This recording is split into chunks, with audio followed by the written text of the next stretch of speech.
நாமக்கல் மாவட்டம் ராசிபுரம் சுற்றுவட்டார பகுதிகளில் நேற்று பெய்த கனமழையால் வீடுகளுக்குள் தண்ணீர் புகுந்ததால் மக்கள் பாதுகாப்பான இடங்களில் தங்க வைக்கப்பட்டுள்ளனர்.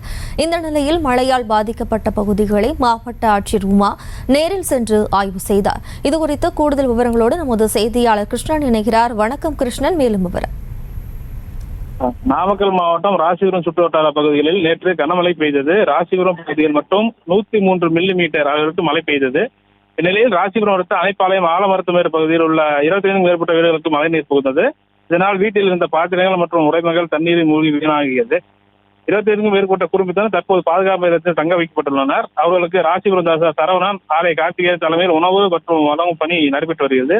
இந்நிலையில் நாமக்கல் மாவட்ட ஆட்சியர் டாக்டர் உமா அவர்கள் மழை நீரால் பாதிக்கப்பட்ட பகுதியை பார்வையிட்டு ஆய்வு செய்தார்.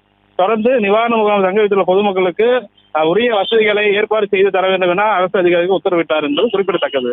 விவரங்களுக்கு நன்றி கிருஷ்ணன். செய்திகளை உடனுக்குடனும் துல்லியமாகவும் தெரிந்து கொள்ள சப்ஸ்கிரைப் பண்ணுங்க.